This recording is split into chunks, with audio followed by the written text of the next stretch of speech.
Hello and welcome to The Good, the Bad and the Worst, a podcast where we review movie trilogies and decide which film is a toad getting struck by lightning. I'm your host Greiner, and joining me... Tonight's winner and still the king of the cage, Wolverine. And my name is Luke Morgan, but in the Munich circus I was known as the Incredible Nightcrawler. So, of course, today we're talking about the X-Men trilogy. Of course, only doing the first three movies from the original trilogy. So, guys, how did you guys feel watching the X-Men trilogy again? So, it was this weird thing where I have a very nostalgic thing for X-Men 2. I feel like it was one of the first comic book movies that I watched and got me into these sort of characters and everything. And I remember watching it with my older brother, and I really enjoyed it. And over the years, I've been like, oh, that's a good movie. X-Men 2 is good. X-Men 1 I watched later, so I didn't really remember it as well. And I remembered X-Men 3 not liking. But when I found out we were going to watch them, I sort of had this... I was really hesitant. I didn't want to watch them. It was this weird thing where I was like, I like them, but I don't want to watch them. I had this thing of thinking they're bad, but I liked them back then, but they're bad films. And I was actually pretty surprised watching them. These are pretty good. I enjoy them. They're cheesy and everything, but I feel like, early 2000s, these... Like, we wouldn't have comic book movies today if it wasn't for these films. They're like one of the first ones to do it and do it so well. But yeah, I actually enjoyed them, and the ones I didn't enjoy before, I enjoyed them more than what I remembered enjoying them back then. So I think you're right, Luke. There is definitely they're impossible to separate from nostalgia. And they're a real cultural film in terms of they were essentially the kickstart of the MCU, not the official MCU with Iron Man, but they were the real... X-Men was the first film to sort of introduce big budget superhero films. We had Blade beforehand, and we had like a handful of others, but none of them were to the same sort of... I know that intersection between comic books and movies that we have now, where a comic book film isn't quite a film, and it's halfway between that and the comic experience of kind of serialized, interwoven... I don't know, it's this weird sort of medium thing, and this was the first to do that. So, but similar reasons, Luke, it's kind of weird. I don't know if I want to... They're films that I want to rewatch a lot because they're ingrained in history, but I don't know, they should maybe stay that way. Because I think the biggest... before I go on too much of a rant, the biggest thing about it is like reviewing these films under the guise of the Me Too movement and the years of sort of, the push towards like exposing sexual abuse in Hollywood, and just how these films really were... They were so culturally successful, but they were also... All three of them are drenched in the shadow of that, where the people who made them, Bryan Singer and Brett Ratner, are both like sexual deviants. They're pieces of crap. And there is sort of that... Those films are unfortunately stained from that, and it's really weird to review it and be like, arguably they're not great films, but they're so important. But at the same time, they were created by people who were abusing power and should have never been able to make them in the first place. And it's just weird to engage with that. Yeah, it's really hard. I think, like especially since the Me Too movement, like there is a lot of movies that fall into that category. Like there was people involved in making them, or people in charge of them, that we know now are scummy people and we're doing the wrong thing, and we're not people we should be looking up to or putting in positions of power. But they gave us movies we kind of enjoy. Like I don't know how do you separate those two? Looking at them in the past, I don't have a good answer anyway. Yeah, I think it's case by case for people. That age old debate of can you separate art from the artist, and at what point for each person does the artist's discretions color the product too much to be enjoyed. And I don't. And this is in that thing where it's maybe on the borderline of I don't know how much I can enjoy these films because of sort of my knowledge of Bryan Singer, I guess, and Ratner. Luke, what do you think? yeah, that's the thing. I haven't watched these movies in so long since all this stuff has really come out, and I'll be honest, it wasn't on like the forefront of my mind watching them again. I don't associate it with them in a weird way, so I just watched them as is, and then at the end when their name pops up, I'm like, he's a dirtbag. But but then my favorite musician is Michael Jackson, so I sort of had to live with separating the art from the artist. That's fair. Greiner, aside from the sexual allegation issue, what were your thoughts of X-Men? I'm going to be honest. I didn't really enjoy watching these movies again. Like Not because of that, just because I don't think they hold up that well as movies. Like, I have a lot of nostalgia for X-Men as well. Like, I was a big fan. I didn't read a lot of the comics, but the old 90s TV series, like that X-Men theme song is still in my brain to this day. It's so good. It's so good. Had so many good characters, was so faithful to the comics. And then this came along, and it was the best I could get at the time. There was things I was disappointed in at the time, but I overlooked them because, holy crap, we're getting an X-Men movie. But looking at them now, like, I just think they're kind of weak. And I know I'm looking at that, seeing these massive budget movies that we have now that are comic book movies, like the MCU, like the budget would just dwarf these. The CGI we have today just dwarfs these, which I think is one of the things that really aged poorly in these movies is any X-Men movie is going to rely a lot on CGI, and I just don't think they had the budget or the technology to pull it off at the time. We're so spoiled now by comic book movies that they're so popular that they can take all these chances and do these cool stories and introduce these characters. But back then, it was very unknown, and like this is the best that they could do and still make like a high budget Hollywood movie. But I get what you're saying. They don't hold up in a way. I think I enjoyed them more because I went in with such low expectations. I was like, I really don't want to watch these films because they're bad. But I sat through them, and I found myself like entertained enough to just watch them without going on my phone or anything like that.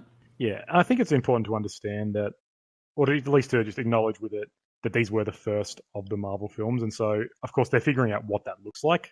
So you're right, the films we've got now are so much better, and they're refined products, and they've had 20 years of that refining to sort of get where we are.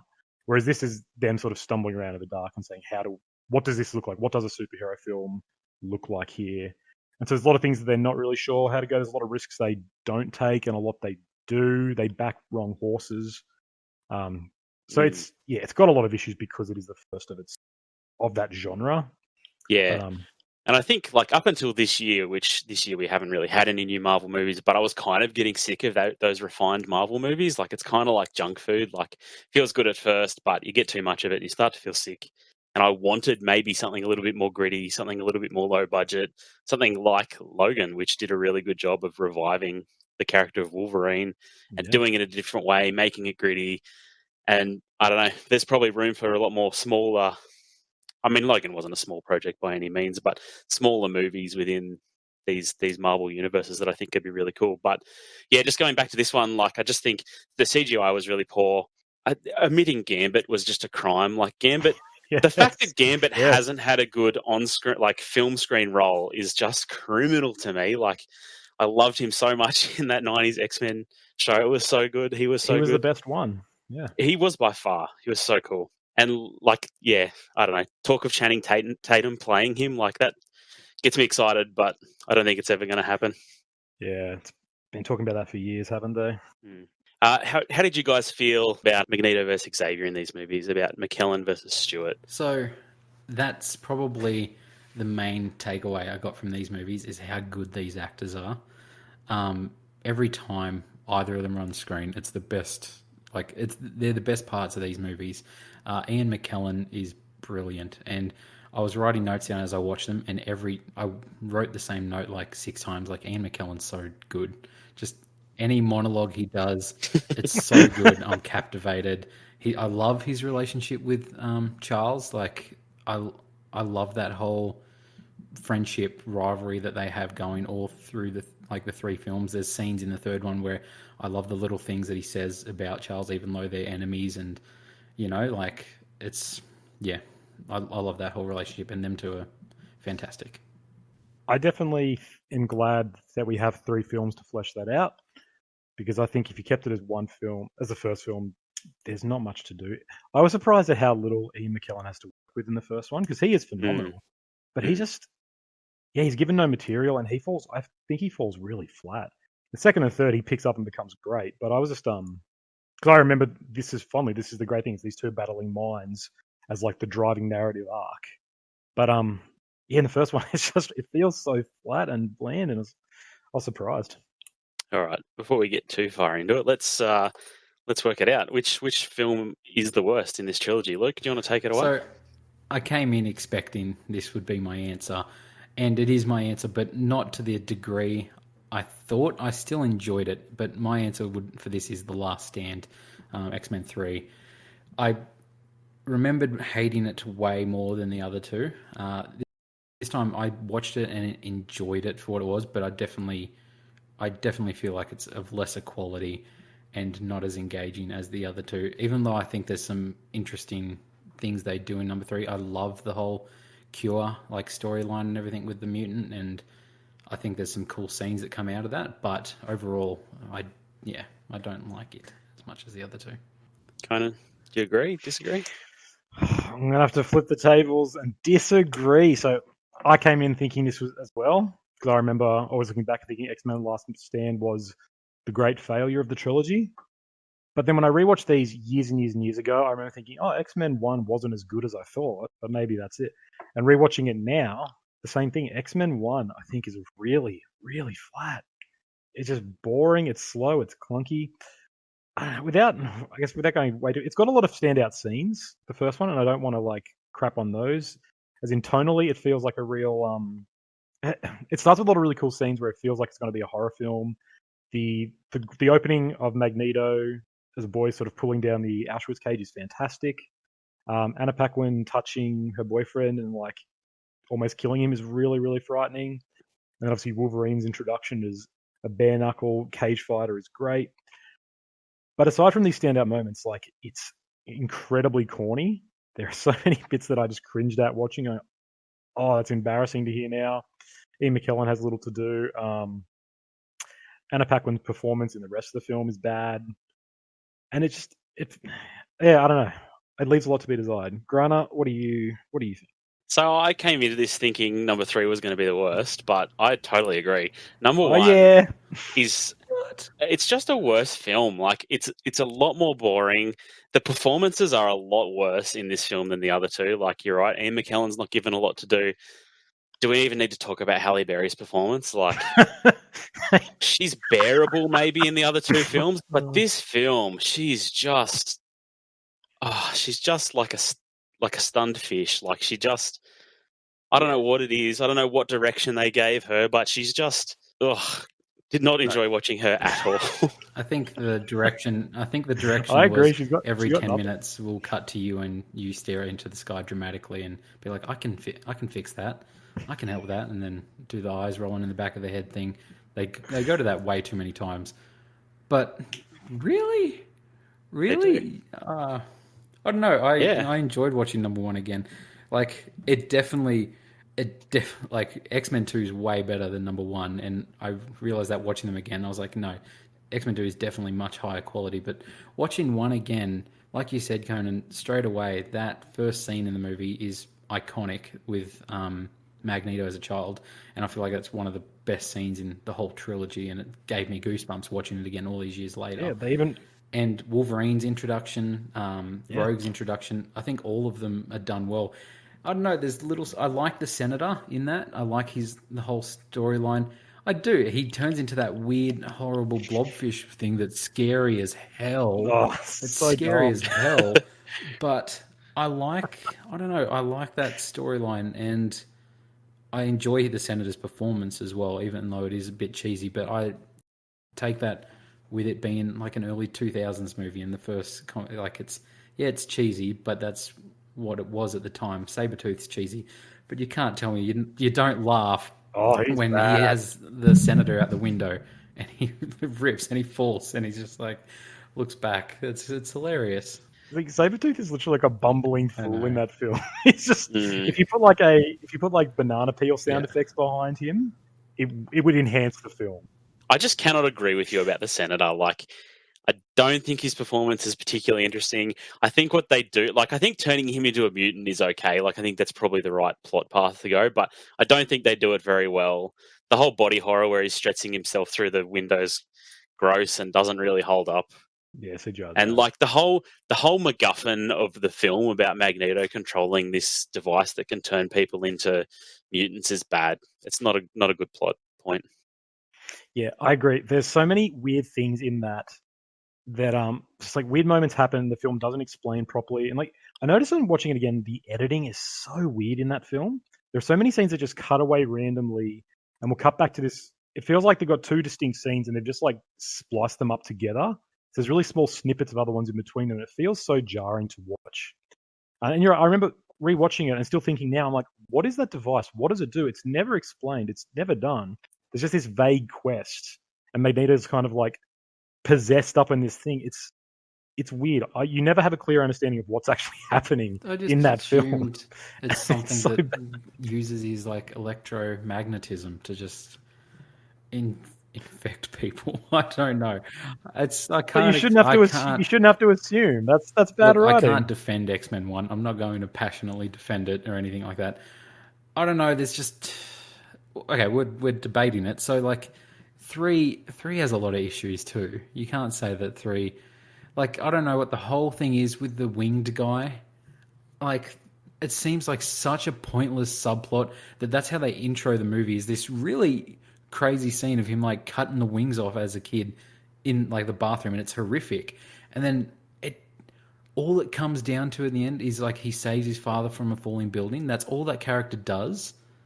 I don't feel like it's just like, well, he didn't play a part. He's like standing in the school in a doorway, like looking at him like, oh, he's going to do something impressive later. He just flies in and saves his dad. And it's just like, I don't know. What was the point of that 20 minutes of him?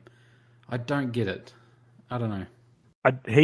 Angel definitely feels like he is part of a 3-hour director's cut. Because obviously the film's like 1 hour 40.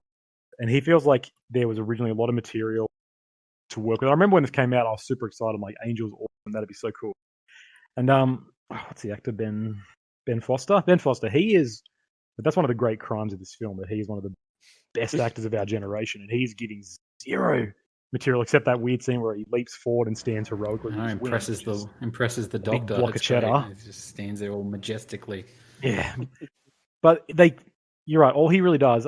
There's a nice thematic thing of like he is paying for the sins of the father who wants to get rid of this crime, and he's ultimately the one who saves him. And so it's this idea of the mutant gene is condemned, but ultimately it is the salvation of humanity and is able to forgive where humans can't. So there's a nice commentary in there, cut away, and I feel like there's a lot of it left on the cutting room floor, and it's one of those big studio films where they like, we need to get this below 2 hours, and as a result, it becomes really weird.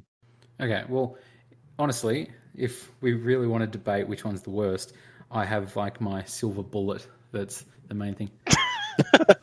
Defend Juggernaut. Defend the Juggernaut to me. He's not great. Like, he's not a good character. And 3 has a lot of problems. I'm not going to say 3 is a great movie, but the thing 3 does that I think 1 doesn't do well is it gives you a lot of mutants using their powers to fight each other, and that's fun, I think, in my opinion. Like, the scene between Juggernaut and Kitty is fun. The way she defeats him at the end, they're kind of like these polar opposite characters. Like, the way they defeat each other is a lot of fun. I'm the Juggernaut, bitch. I don't know. I have 2 words to defend him. Vinnie Jones. Who doesn't love Vinnie Jones? I don't after this. He's awesome. And he's overtly large muscles. I think 3 has a lot of really good scenes too. Like the scene where Jean kills Xavier. Like that whole scene. I really enjoyed that. That scene like is tense and kind of painful to watch. 100%. And like, holy crap, they've just killed Charles Xavier. Like, what the hell? So that's the thing. That's the scene when I think of X-Men 3, like 10 years later. That's the one scene I remember, like vividly straight away. Like, I know that scene. It's one of my favorite scenes of the whole trilogy. And this is what I was alluding to earlier. I love like Magneto's reaction to that he doesn't want this to happen. You know, even though he's rivals with Charles, he's like, stop doing what you're doing. You know, he wants to save Charles and everything like that. It's a powerful scene, and the visual aspect of it, and watching him like just rip away and get Thanos is horrific. But do you like Phoenix in number 3? No, not really. She's fine. She's not great. They could have done better. I think like 3, they kill off Cyclops at the start. I think that's the right choice. as much as I love James Marsden, he's not a good Cyclops is not a good character in any of these movies. Yeah, I like yeah, him. he's not given justice. I love James Marsden. I'll watch him all day long, but he's not good. He's not good in these movies. He's not given anything to do. He's literally just a foil to Wolverine in these films. Yeah, and I enjoy that though. I enjoy his whole interaction with Wolverine. Yeah, but I want to see him slice people up with laser eyes. One of my favorite things in the first one is prove to me that you're Wolverine, and he's like, you're a dick. It's hilarious. It's one of my favorite lines. Best scene. Yeah. Yeah, but then you contrast that with Halle Berry's line of, "Do you know what happens to a toad when it gets struck by lightning?" Is that not the most iconic line from all three of these movies? But not for good line reason. Is bad. It is so bad. I know. It is so bad. Can you imagine going through that script and just being like, yeah, that makes sense. Yeah. How many people did it go through and no one stopped it? Yeah, and everyone just approved and was like, that's witty, I guess. Yeah. And as soon as they filmed, like, nah, that's done. I was watching this with my wife, and she was not paying attention to it because she wasn't really interested in X-Men. And she perked up when she heard that line, and she was like, "Did I just hear that right?" And I was like, "Yeah, yeah, it's pretty bad." It's like it's sort of a meme at this point, that line. But you don't like Toad? You don't like Toad with Ray Park? No, I think he's useless. He eats a fly. It's a bird. Oh, is it? Oh man, it's a bird. You know He's what? A man. Everyone eats flies. The longer we go, you're convincing me that the first one's the worst. I just want to go in for X-Men 3 on some more of my defense of it, because I think the scene where Mystique has her power stripped away from her and Magneto just abandons her. Yeah. Like that scene is kind of heartbreaking, kind of telling about what Magneto's motivation is. The only thing he cares about is mutants and them overcoming people. That scene should have gone on longer. It's weird how just she's just like, and he's like, sorry, and just walks out. I'm like, there's a lot of emotion lacking. In the same way, it's kind of like heartbreaking how quickly he just abandons her. Yeah, it's a good thing. I think it could have been done better, but I agree. I like it. And he recognizes it. He's like, "Oh, you saved me. Like, thank you. You're not one of us anymore. Bye." What a jerk. And she's so loyal to him, and it's like it is a powerful scene. And same as in number 3, I think a very powerful scene is Magneto losing his power. Like when he gets hit with them darts, it's like, holy crap. It feels like it has impact, and it's like it crushes him. He's like, and that's Ian McKellen. That's all Ian McKellen. He's acting in that scene, I reckon, is just like, like he doesn't say anything even. You just know exactly what's going on in his head and exactly how he's feeling, and he's questioning his whole existence. It's he has stuff to work with, unlike the first one. Mm. Toad has a wicked tongue, Senator. Okay, so number 1 does have. I do really enjoy the scene in number 1 where they've just finished in the train station and they're taking away Rogue, and Professor Xavier stops everyone, and he's trolling Toad and Sabretooth, and there's kind of this Mexican standoff with Magneto controlling all the guns. Yeah, that is good. That's the best scene. That is the best scene for number 1. That's the big sort of flashy scene. You know what? You've convinced me. Even going through my notes, my first one, I didn't have many notes on my first one. I was sort of just watching it during the day. I didn't have many notes. And then I look at my notes for my third one, and there's a lot where I'm like, that's a cool scene. That's actually a pretty cool scene. And I'll agree with you. One's probably the worst. Thank you.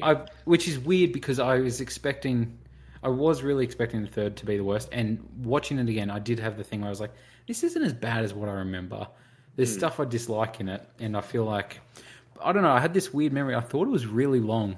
I was like, oh, this is like a 3-hour movie. And then sitting down to see it was like an hour and 40 minutes. And X-Men 2 is like the longest, obviously. I was like, oh no. And it sort of, I breezed through it, which was weird. I don't know. I think my judgment of it, like I've had this negative memory of 3 for 10 years. I think everyone has, though. Everyone I know, when you talk about trilogies, like, Last Stand was the worst, was terrible. And I was like that, I think we all were. But I think just because it was tonally different, like it feels a bit clunkier. It has a thing where they're trying to add in lots more characters and no one fully gets fleshed out. But it does do things that work really well in it, whereas the first one I don't think has as many strengths. So, does anyone know why Nightcrawler wasn't in the third one? They don't explain that in the movie. It's a great question. Yeah, I don't know. I don't think Nightcrawler's particularly popular. Maybe they had that feedback and they just didn't put him in there. But I That's my quite memory enjoy from him. too. Though, is everyone enjoyed like that scene in the White House in number 2 is really fantastic. Yeah, in my opinion. I like his character. He's comic relief for most of it, but still, I think he's good. And I was surprised. That's what I remember being disappointed when I watched the third one and he wasn't in it. Yeah, and I really like Beast. I like Beast in number 3. Oh, he's great. He's so good. Kelsey Grammer bringing the heat. Yep. Yeah. See, so yeah, no, 3's okay. Number 1's the worst. I'm convinced. I'm fully. And I think the cure and turning everyone into mutants are kind of like they're a similar MacGuffin, but they're kind of opposite sides of the coin. But it works really well because they introduce Beast. Because we've been following this character Rogue, even though I don't think she's particularly great in 2 or even 1.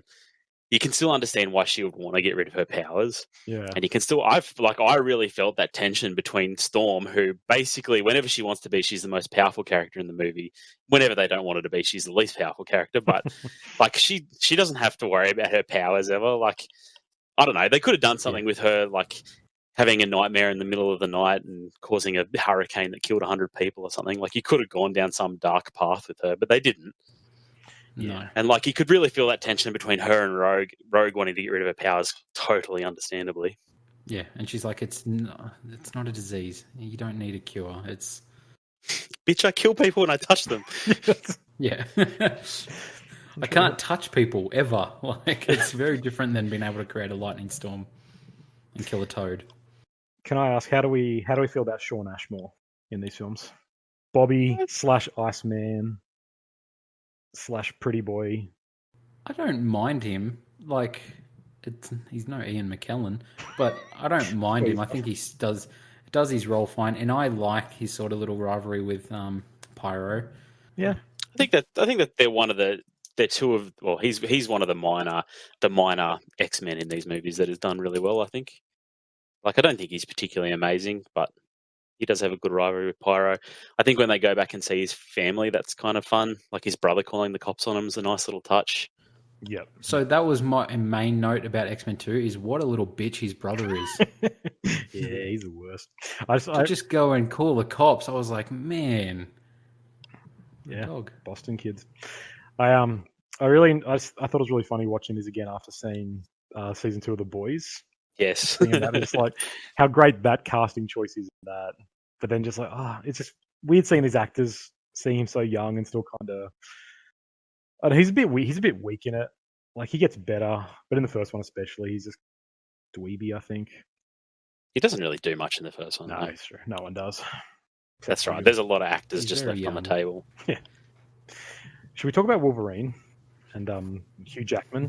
Yeah, we haven't mentioned him at all, and I know like we've been talking about Ian McKellen and Patrick Stewart being these two juggernauts of these movies, but like there's no denying Hugh Jackman's impact on these movies, but also on X-Men in general, as well as Wolverine as a character. Like, can there ever be a Wolverine again? No, not without feeling like there's a comparison there, and unless they do something completely different, like make him a little tiny, aggressive ball of hair, like Danny DeVito or something like that. But if no, and that's the thing. He's like the staple in these movies, and obviously in the rest of them as well. I think his performance. I don't know. As a kid, I loved Wolverine. He was like such a badass, and even now watching them, just every scene. Like I love the scene in number 2 where the SWAT team go into the school, and he's just fighting them all. It's such a good scene. Best scene of that film. His whole introduction. Don't kick him in the nuts. It's yeah, I love Wolverine, and Hugh Jackman is made for this character in a weird way because you wouldn't think he is, but he really did make this character his own. Yeah. Yeah. Well, like you say, he's relatively tall, he's lean, and Wolverine is 5 foot tall, and yeah, it's this block. But it is funny. You're right. To recast him, it'd be weird. It's if you wanted to ever do another Wolverine, would you be faithful to comics? But that would just be so disjointed with all sort of cinema goers' understanding of Wolverine as this lean, muscular dude. And it's just funny how he really did put his own sort of spin and flair on it and just define that character. What, Logan was 2017, 2018? 2017. So he defined that character for 17 years. That's insane. it's kind of on that level of like Harrison Ford with Indiana Jones, and even like to an extent Sean Connery with James Bond, like these actors who are synonymous with character. That's totally Wolverine's legacy. And he's been Wolverine in so many movies now, like a lot of movies. That's I was just gonna say it's kind of special that we have had this with other characters, but how we get this full arc with Wolverine, like we get to see him young and like aggressive and hating the world in X-Men, but then we get Logan where he's like protecting the professor. Like we like compare that to the first X-Men movie. Like there's a pretty big character arc there for this guy, and we get to see the end of the character and the beginning, and it's kind of special. Like I think we get that with Iron Man too. Like I think that's probably the other character that we get this kind of full arc, beginning to end. But I don't know. It's kind of special that we get that with Wolverine, and I appreciate that. But I don't think we ever get it again. Like I think we've done it now. yeah. What else can you say? How can you ever do Wolverine again? The only attraction to that is being in the MCU and seeing Wolverine interact with these other characters. That's the only pay to it. Yeah. But then I want to see that Wolverine. I want to see Hugh Jackman interact with these other characters. I don't want to see some new person. Yeah, it would totally be a read like with James Bond, where it's like this one's a bit more suave and a bit more, goofy. This one's more sort of ruthless and just blunt. He would be a different model of that. I mean, I don't know if you guys have listened to them, but there's a couple of podcast series of Wolverine. One's called The Long Night and one something else, but they're actually really cool. It's got Richard Armitage who does the voice, and they're really fun to listen to because again he feels like a slightly different Wolverine. And so even though I just picture him as Hugh Jackman, it's kind of these like self-contained arcs of just Wolverine's, like 500-year life. So it's just one of his journeys here and there, and they're really cool. I sort of see Wolverine functioning in that model, but in the broader MCU, I don't know if I would want him there. I do like me some Richard Armitage. A nice slice of. Yeah. All right, so we're going to agree that number one is the worst. Yeah. What went wrong? What do we think went wrong? Why is it our worst movie? I think its main thing is the sign of its time. Like there wasn't really. I feel like I don't know. This was 2000, wasn't it? So I feel like this Spider-Man, Blade, they were all the same time. So I don't think there was really anything before this. And I feel like it's just the thing of like we're trying to make this new thing. Comic book films aren't really a thing. What do? We have these cheesy characters, but we don't want them to be too cheesy. But they are sort of cheesy because, I don't know. It's this weird blend of things. But I feel like it's just a sign of the time. Obviously, the writing's pretty poor, like you were saying, and you have these characters like Magneto, and you don't do much with them. There's not much depth there for them to explore that stuff with him and Charles and everything like the later movies do. So I feel like it's just them putting everything out they can at the first, not knowing what will stick to the wall or what will be successful. I just want to touch on that quickly about the writing. So this X-Men 1 and X-Men 2 were both written by a guy named David Hayter. Now, he also wrote Watchmen. And Luke, you might know this. He was also the voice actor of Snake. I know. Snake in Metal Gear 1, 2, and 3, which is so weird. Which was my whole point I was going to bring up. It's in my notes that David Hayter is the screenwriter for 1 and 2, not for number 3. Yeah. He also makes a cameo in number 1. He's the cop that finds Mystique's body as a bodyguard and says, "This one, he's still alive." That's David Hayter. Oh, I love that cop. He was the best. Exactly. Saved a life. Yeah. I just think that's funny. So he obviously wrote the worst and the best of the X-Men film.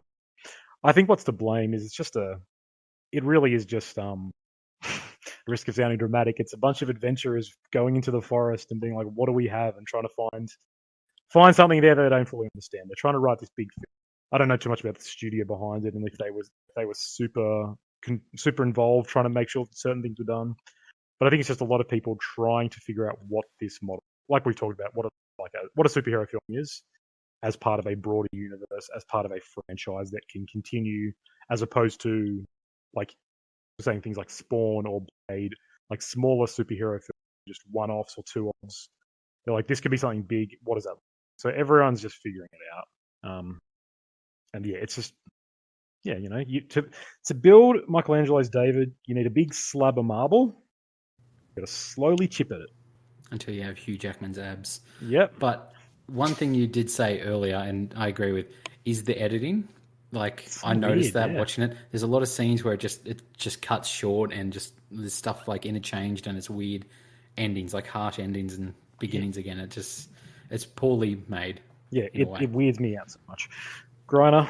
I think we're a bit spoiled. Like it's hard to, even though this is our least favorite of the trilogy, it's hard to say it's like, oh, this is such a bad movie. Like you're right. At the time, they had no guidelines to go by. They had no previous movies to base it on. Like they are really charting uncharted territory, and like they didn't do that bad of a job. I think the true legacy of these movies is like getting actors like Hugh Jackman, Ian McKellen, Patrick Stewart, like these big actors to carry these roles. I think is really what sets this trilogy apart, and I think they learned. Like I think movies coming after that really learned from that as well. Yeah, in a lot of ways, that becomes the card of a superhero, of a Marvel film, right? Where you get either a big actor or a once loved actor who comes in and says, and they'll carry this mantle for a little while. Whereas, you're right. So it's kind of adds a real, legitimacy to what would otherwise be considered as, crappy sort of, pulp fiction that only kids read. Yeah. I'm not saying they should be casting Brad Pitt as the next superhero or anything like that, but like Robert Downey Jr. is another example of this. Like he was a good actor, obviously fell on hard times, was kind of not making his way in Hollywood anymore, and look at how he took on the role of Iron Man. Like, could you imagine anyone else playing Iron Man? It's the same sort of situation as Wolverine. True. Yeah. So my main thing coming out of watching the three of these, this is sort of off topic, but I was blown away to discover that Jean Grey was Xenia Onatopp from GoldenEye. Yeah. I was like, what? And also Liam Neeson's hot wife from Taken. Oh, true. But yeah, I couldn't believe that. Like, it's not, GoldenEye. Blew my mind.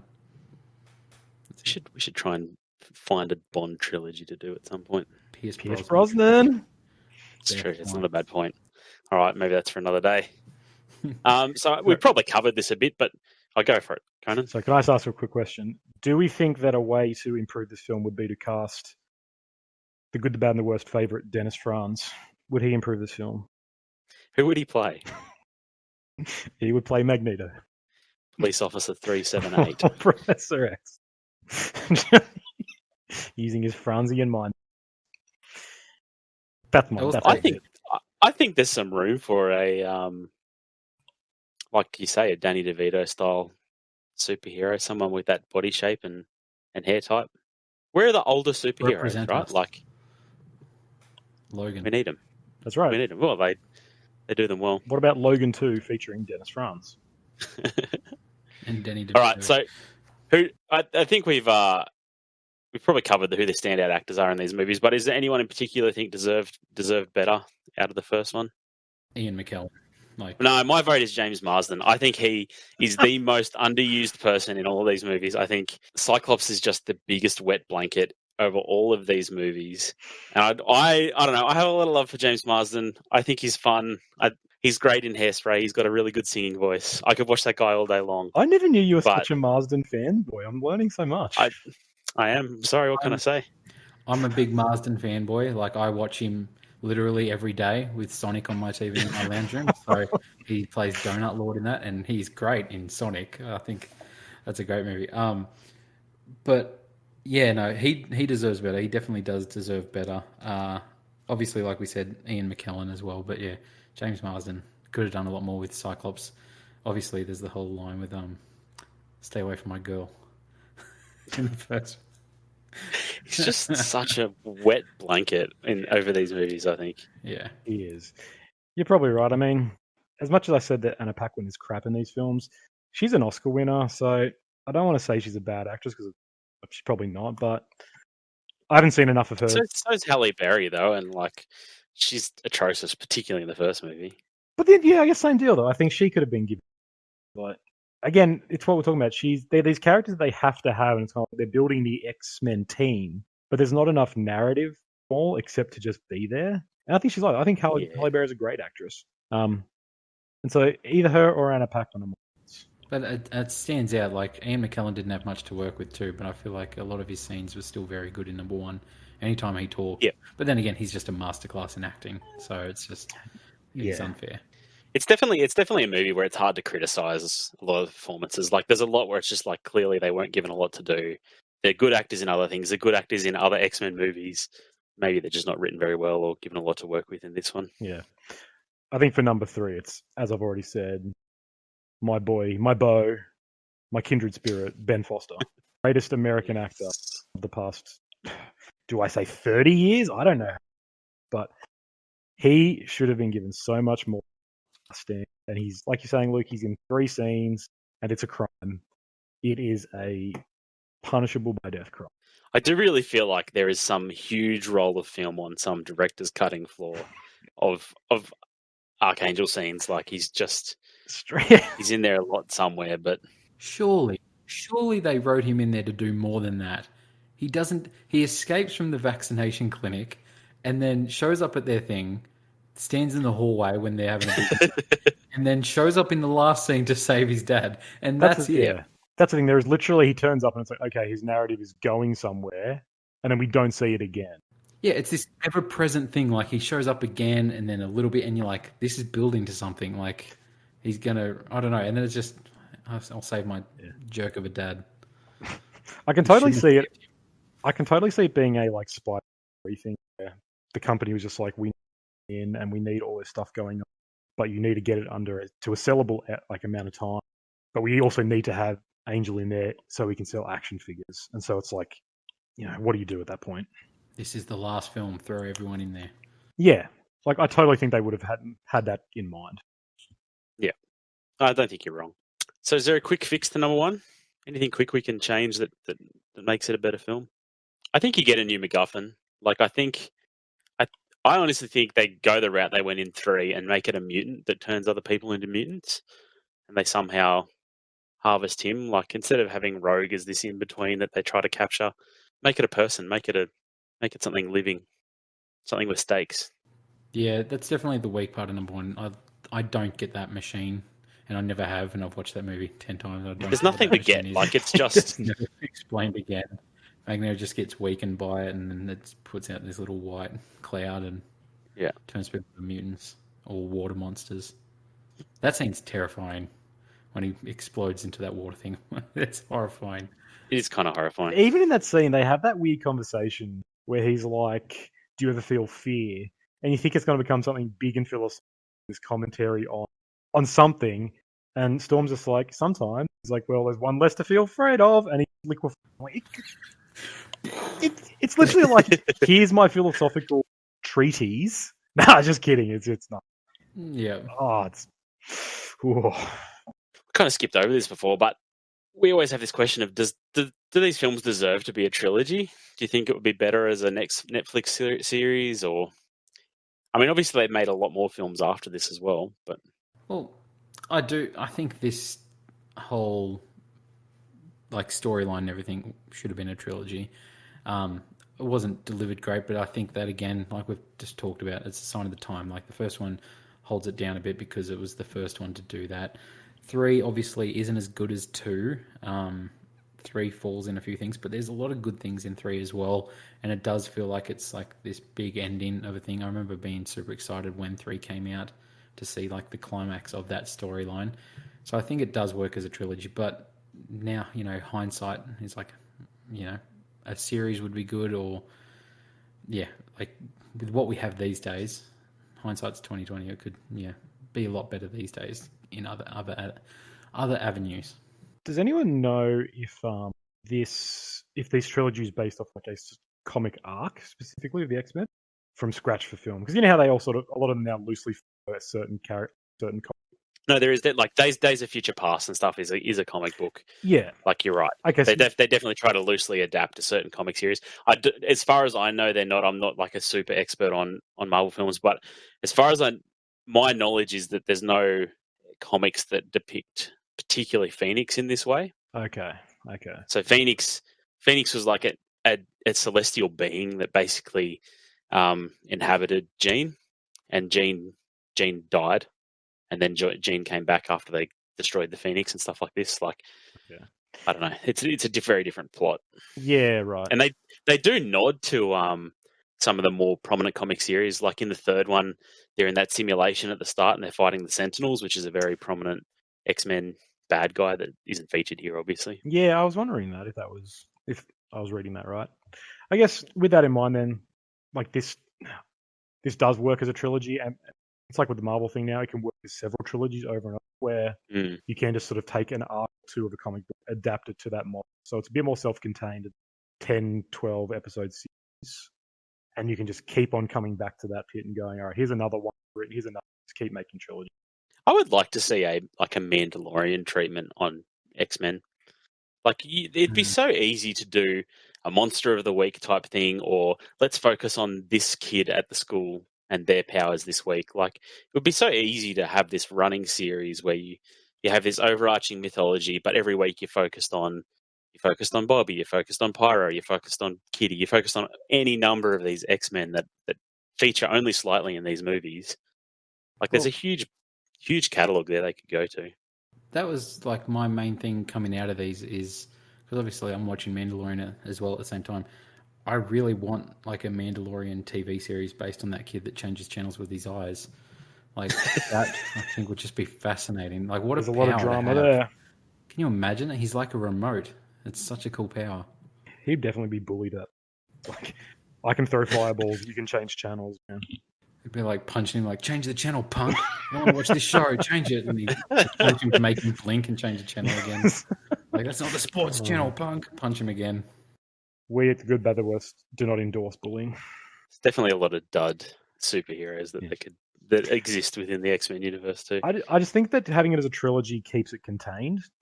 Whereas if you have it as a series, either you have a series of one or two people, like I was saying with Logan series, where you could just have his whole journey to one thing, but then you have to have 100 series for every character. Whereas with a trilogy, it does feel a bit nicer, just like, look, this one had maybe 10 characters, but there is a beginning and an end. We can figure out how to do that. In a series, I guess you can as well. I just feel like that'd be in the middle of fleshing out every character individually, which would be a lot harder to do. It does grow very quickly, you're right. And that's it comes its own monstrosity. With this trilogy, I think everyone has an arc that they complete. Like Magneto has an arc in this. Rogue definitely has an arc in it. I feel like Wolverine's finishes in 2. I feel like his arc sort of starts and finishes in 2 with the whole thing with, what's his name? I've forgotten his name now. Stryker. Yeah. And that whole finale, I feel like that's the sort of end of his character arc in a way. Yeah, to an extent, actually, you're right. That is sort of his personal. In the third, he's more of just I'm a mentor to these kids now. Yeah, he's kind of like a rock with his own demons. Yeah. They do play up like, oh, you've got this history, Logan, you got to go find it, and he doesn't even barely scratch the surface in number 2. And I know they gave him his own series to flesh out on it, but it is kind of strange how it does kind of abruptly end of number 2. And is that what all that was? Is that they knew they were going to do like what they had in Wolverine, so they were going definitely to get that feeling. So they were like, well, we'll leave that down the line. So we've discussed the worst film. Which film is the best? I mean, we've said it over and over again. It's X2, right? It is X2. Like, it's the one I have the most nostalgia for because it's the one I watched first. But watching them all again, it is the longest. And when I saw the runtime, I was like, oh, this is going to drag. And it does in some parts, but it still overall is very good. There's a lot of good scenes in that one. I love what they do with Mystique. I love Nightcrawler. The whole opening with the White House thing is such an iconic scene for me. And what you were saying earlier about the CGI, I still feel like that holds up. Everything with Nightcrawler in the White House, it looks a little cheesy, but it doesn't look distractingly bad like their ship does, where every time it flies around. My point about the CGI was specifically targeted at number 1. I think number 2 does a really good job with, and like I think they simplify things a bit. Like he's phasing in and out. Like that's a pretty simple camera trick. They just put a bit of dust there when he disappears. Like it's not he's not a CGI character running around the whole time or anything like that would really distract from it. But even like the whole thing with Magneto escaping the plastic prison, and I think all that looks good. Great. I think Mystique looks fine. Like her transformations look good. Like obviously it is again an easy thing. It's not such a demanding effect to do, but I think it wasn't distracting in number 2. I didn't find. No, I agree. I think Mystique was she was the real sort of poster child for this. like a character who's all entirely blue, transforms before your eyes. So it really shows up, and the CGI held up really well in that. But speaking of CGI and Nightcrawler, and what you're talking about of the person who played Jean Grey, Nightcrawler is played by Alan Cumming, another GoldenEye alumni, Boris Garishnikov. Boris? He's Boris, man. It's like a whole GoldenEye reunion. That's great. This is telling me we need to watch GoldenEye again. We do. It's the best James Bond film. We do. Look, X2 is the best. Everyone's bringing such great performances. Brian Cox, awesome as Stryker. Ian McKellen's doing so much more. Like Hugh Jackman's doing so much more. That plastic prison scene is really brutal. Just sliced, pulls the blood out of the guy. It's great. It's brutal. The way he kills that guy is brutal. So it definitely feels like they went away from the cheesier aspects of the first and made it a bit darker. They made it a bit more okay to have people just killing other people. The school assault with the SWAT team is such a great scene. And then some really beautiful shots, like when Bobby puts up that ice wall, and just that scene of Logan and Stryker sort of almost reaching for each other through it. It's just really, really beautiful. It's got a lot of really great subtext. Moments like that, I think, are really good, and it's like elevate X2 to a good film rather than just a superhero film, a good X-Men film. I really enjoyed watching X2 again. I thought the opening scene with Nightcrawler in the White House too, like that.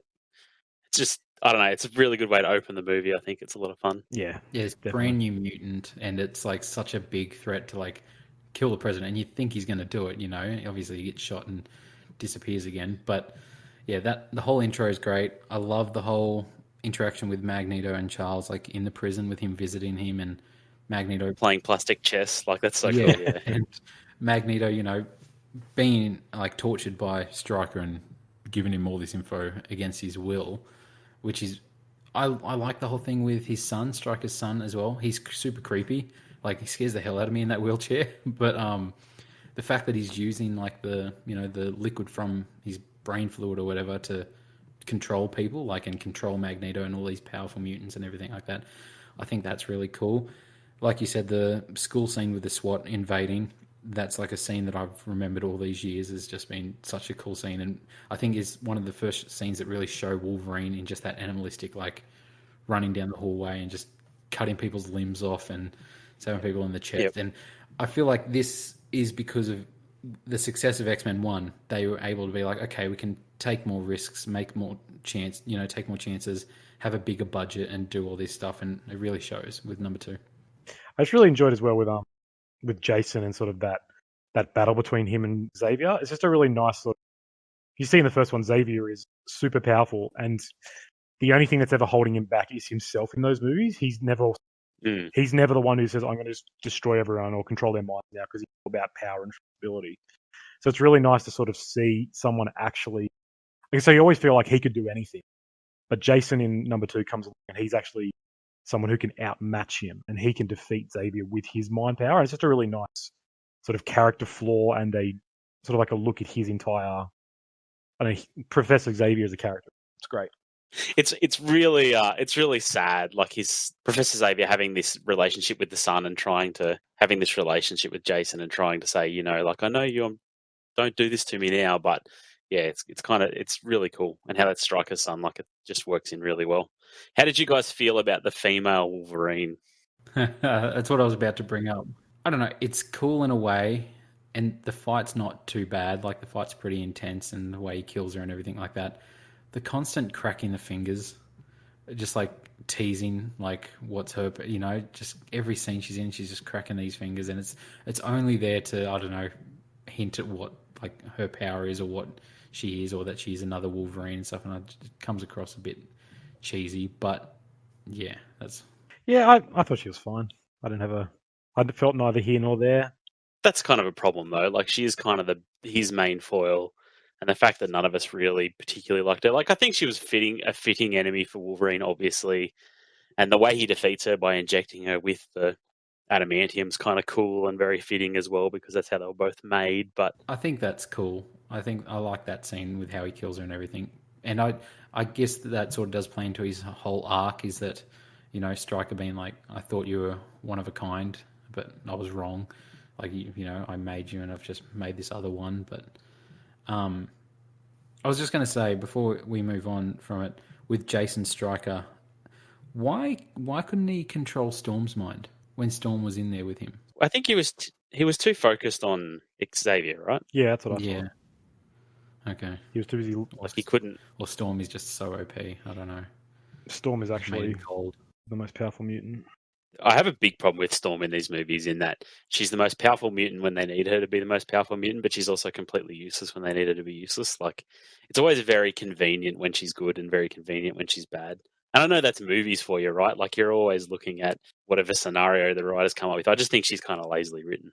Yeah, because they do constantly go to it. Like, it seems like anytime it gets too hectic, they're like, Storm, and she's like, I can fix that, and then just does something and fixes all the problems. So yeah, You are 100% right, but I like to imagine it as just she is the fulfillment of Xavier's whole "with great power comes great responsibility" bit, where he's like, if you have great power, you need to not use it unless absolutely essential. And so, and she's his protege. He says that in number 3 that I would hope one day you take over the school. So I like to think she's just achieved that. She's like, I'm not going to use my powers to save everyone if I don't have to.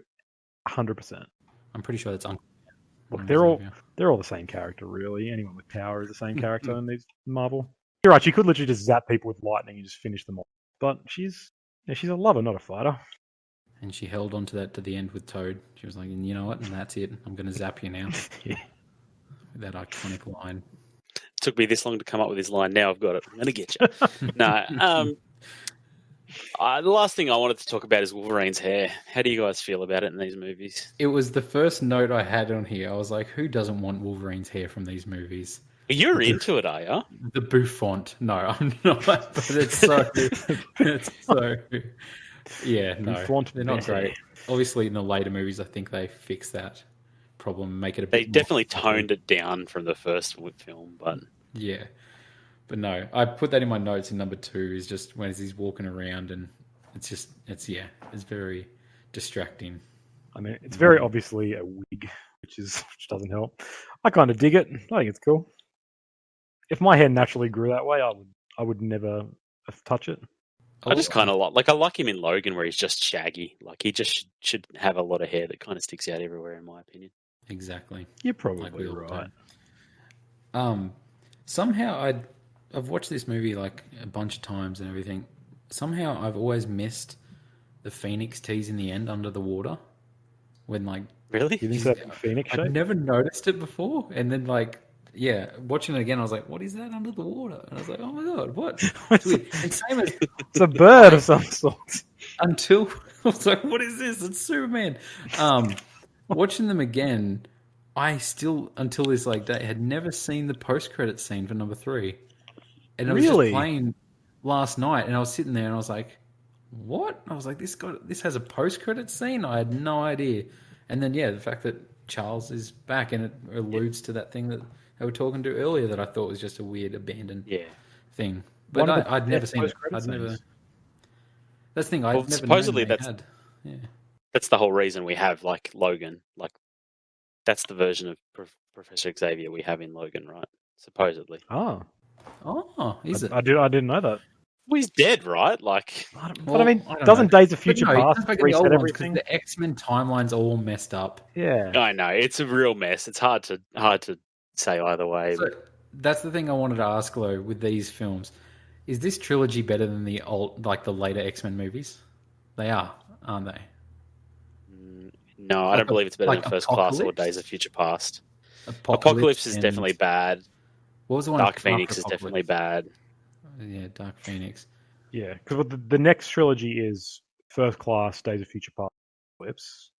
And First Class is probably the best X-Men, besides Logan. No, Days of Future Past is the best. best No X-Men. way. Yeah, No. by a huge margin. Not at all. Yep. Ooh, there's a conversation for another day. That trilogy will be Maybe we'll interesting do to see then. Because I'd be interested to rewatch. I haven't watched Apocalypse. I've never watched Apocalypse. Yeah, well, But enjoy that. I really enjoyed Yeah. First Class, and I remember enjoying Days of Future Past too, simply for Wolverine being in there and the whole thing with Magneto, old and young, and everything. I liked that dynamic in that. Yeah, no, Days of Future Past is excellent. In Yeah. my opinion. All right, anyone else have anything they want to say before we move on from X-Men? The music in X-Men 3 was really bad. And then I ended up doing a big deep dive into that because I thought it really stood out to me. I was like, why is this music so bad? What happened? And the point, well, there's not much of a thing, but the score to the first one's done by Michael Kamen, who did Iron Giant and Band of Brothers, so good composer. Second one's done by a guy named John Ottman, who frequent collaborator of Bryan Singer, whatever. Number 3 was done by a guy John Powell, known for the Bourne trilogy and lots of DreamWorks kids films. But I don't know. Did you guys notice the music at all in these films? I'm a stickler for like movie soundtracks. It's what pretty much takes up my whole phone's music library is movie and video game soundtracks. I will say I didn't notice the music at all in any of these. Obviously the main theme and everything like that, but it wasn't anything that ever stood out to me to make me want to download it or think, oh, this one's got way worse of a soundtrack than the other ones. So it's not something I noticed. Yeah, I didn't pay any attention to it at all, must say. Only that they didn't use the 90s X-Men cartoon theme. So Right. That's all I got. I think we get to end it there on a high note. So next week, Luke, you're up. What film trilogy are we going to be discussing? So this is what I was talking about earlier. I'm gonna mix it up here because we have too many trilogies where there's definitely a bad one in it. So I figured we'd do a trilogy with 3 perfect films. So next time we will be doing the best trilogy of all time, the Lord of the Rings trilogy. Get ready, boys. It's going to be a long one. Sure. Now, the only thing we need to debate is theatrical or extended. Because I've only watched extended for the last 10 years, but I'm happy to watch theatrical if that's what you're doing. I believe theatrical is the answer because I don't have that much time in my life. We'll do theatrical. I haven't watched theatrical in a long time, so it'd be interesting to watch it. Well, I look forward to that. Thank you all for joining us on The Good, the Bad and the Worst. Find us on socials. Make sure you rate us on iTunes and subscribe. And we'll catch you next time. See you next time, bub. I was literally going to say thanks, Bob. Son of a bitch. Finally, I'm the one that steals someone. Oh.